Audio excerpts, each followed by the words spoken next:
प्यारे बच्चों, आज हम पढ़ेंगे विचित्रः साक्षी पाठ। विचित्रः साक्षी का अर्थ है कि अनोखा गवाह। प्रस्तुत पाठ श्री ओम प्रकाश ठाकुर द्वारा रचित कथा का संपादित अंश है। यह कथा बंगला के प्रसिद्ध साहित्यकार बंकिम चंद्र चटर्जी द्वारा न्यायाधीश के रूप में दिए गए फैसले पर आधारित है। सत्य असत्य अर्थात सच और झूठ के निर्णय हेतु न्यायाधीश कभी कभी ऐसी युक्तियों का प्रयोग करते हैं जिससे साक्ष्य के अभाव में भी न्याय हो सके।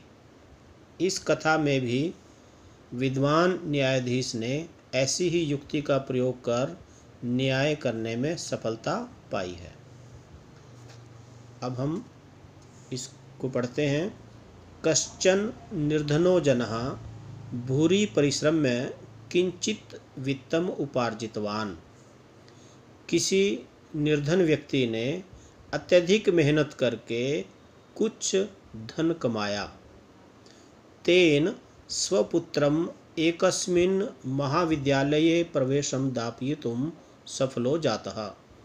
और वह अपने बेटे को एक महाविद्यालय अर्थात कॉलेज में प्रवेश दिलाने में सफल हो गया। तत्तनयः तत्रैव छात्रावासे निवसन् अध्ययने संलग्नः समभूत।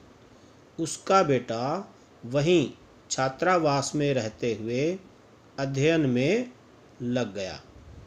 एकदा स पिता तनुजस्य रुग्णताम् आकर्ण्य व्याकुलो जातः।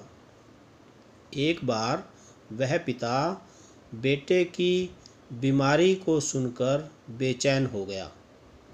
पुत्रम द्रष्टुम च प्रस्थितः और बेटे को देखने के लिए चल दिया। परम अर्थकार्षेण पीड़ितः स बसयानं विहाय पदातीरे प्राचलत्। परंतु धन की तंगी से पीड़ित, धन से कमी के अभाव में वह बस छोड़ करके पैदल ही चल पड़ा। पदाति क्रमेण संचलन सायं समये अप्यसौ गंतव्यात् दूरे आसीत्। पैदल चलते हुए सायं हो के समय भी वह अपने गंतव्य से दूर था। निशांधकारे प्रसृते विजने प्रदेशे पदयात्रा न शुभावः। निशा के अंधकार में फैलते हुए अंधेरे में और एकांत सुनसान प्रदेश में पैदल यात्रा करना शुभ नहीं है।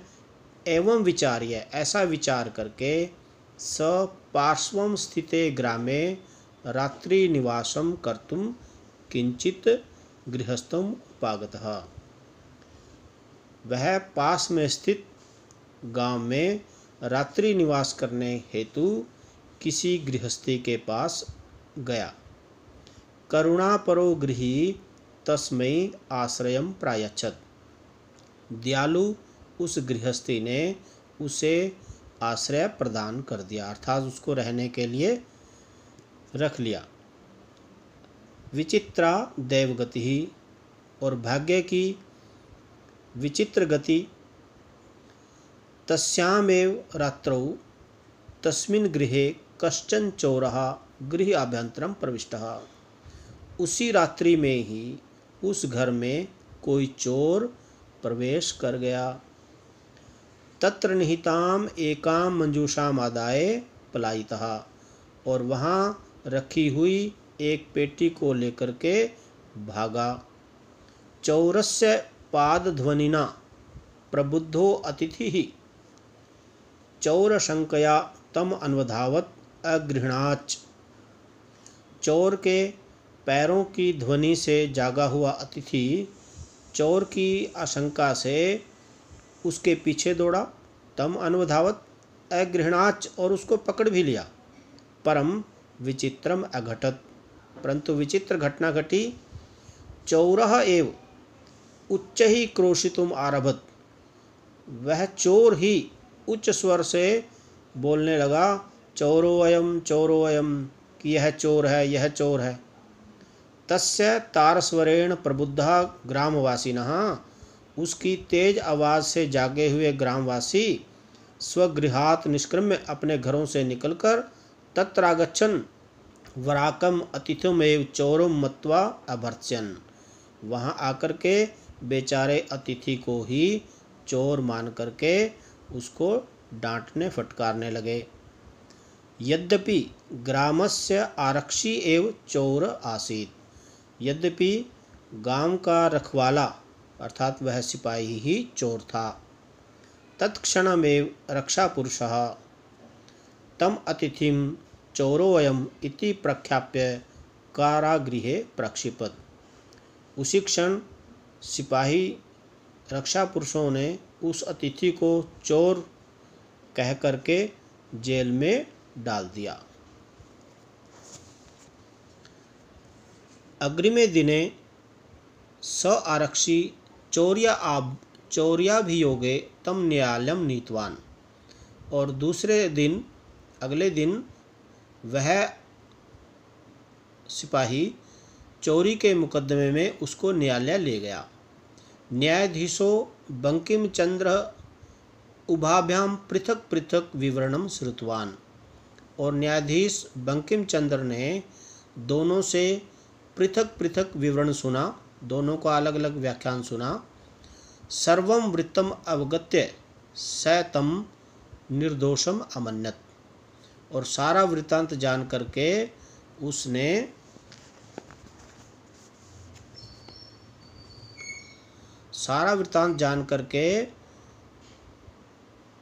उस न्यायाधीश ने उस अतिथि को निर्दोष माना। आरक्षिणम च दोषभाजनम, और जो सिपाही आरक्षी था, सिपाही था, रखवाला था गांव का, उसको दोषी। किंतु प्रमाण अभावात् स निर्णेतुम न अशक्नोत, किंतु प्रमाण के अभाव में, क्योंकि कोई साक्ष्य नहीं था, वह निर्णय करने में असमर्थ था।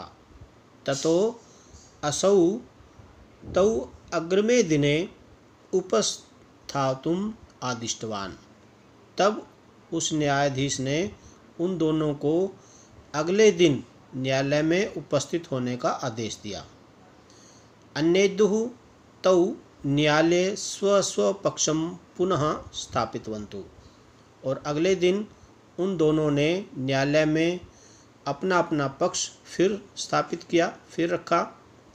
तदेव कश्चित् तत्रत्यः कर्मचारी समागत्य निवेदयत्, उसी समय कोई वहाँ का कर्मचारी आकर के बोला, निवेदन किया, यत् इतः क्रोशद्वयान्तराले कश्चित् जनः केनापि हतः, कि यहाँ से 2 कोस दूर कोई व्यक्ति किसी के द्वारा मार दिया गया है। तस्य मृत शरीरम राजमार्गम निक्षा वर्तते, और उसका मृत शरीर सड़क के पास पड़ा है। आदिश्यताम किम करणीयम इति, कृपया आदेश दें कि क्या किया जाए। न्यायाधीशः आरक्षिणम अभियुक्तम च तं शवम न्यायालये आनेतुम आदिष्टवान, न्यायाधीश ने उस सिपाही को और उस अभियुक्त को, जो अतिथि था, उस शव को लाने के लिए न्यायालय में आदेश दिया।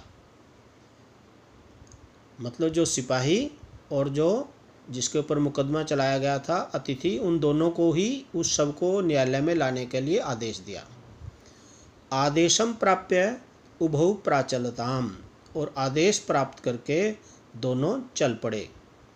तत्रोपेत्य काष्ठपटले निहितं पटाच्छादितं देहं स्कंधेन वहन्तौ न्यायाधिकरणं प्रति प्रस्थितौ, और वहाँ पहुँच करके काष्ठ के पटल पर अर्थात फट्टे पर उसको रख करके और एक वस्त्र से ढक करके उस देह को अपने कंधे पर ढोते हुए न्यायालय की ओर चल पड़े। आरक्षी सुपुष्ट देह आसीत, जो सिपाही था वह बलशाली था, शरीर से बलवान था। अभियुक्तश्च अतीव कृशकाय, और वह अभियुक्त अर्थात अतिथि कमजोर शरीर वाला था। भारवतः शवस्य स्कंधेन वहनम तत्कृते दुष्कर्म आसीत, और भारी उस शव को कंधे पर ढोते हुए उसके लिए कठिन था। अर्थात भारी शरीर वाले उस शव को उठाते हुए कंधे पर उसके लिए बड़ा कठिन था। स भार वेदनया क्रंदती स्म, और उस भार के कारण से वह क्रंदन कर रहा था। तस्य क्रंदनम निशम्य मुदित आरक्षी तमुवाच, और उसके क्रंदन को सुनकर के, उसकी चीख को सुनकर के प्रसन्न सिपाही उसको बोला, रे दुष्ट, अरे दुष्ट, तस्मिन् दिने त्वया अहम चोरिताया मंजूषाया गृह्णात् वारितः, उस दिन तूने मुझे चोरी की हुई मंजूषा अर्थात पेटी ले जाने से रोका। इदानीं निज कृतस्य फलम भुंक्ष, इसलिए अब अपने किए हुए का फल भोग। अस्मिन् चौर्याभियोगे त्वं वर्षत्रयस्य कारादंडम लप्स्यसे, और इस चोरी के मुकदमे में तुम 3 वर्ष का सख्त कारावास प्राप्त करोगे।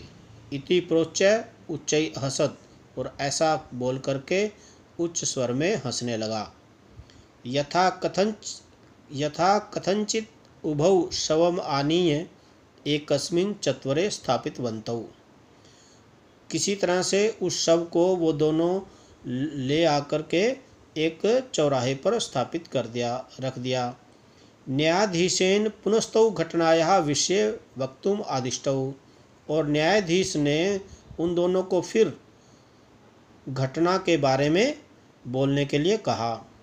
आरक्षिणी निज पक्षम प्रस्तुतवती, और जो सिपाही था वो अपना पक्ष प्रस्तुत।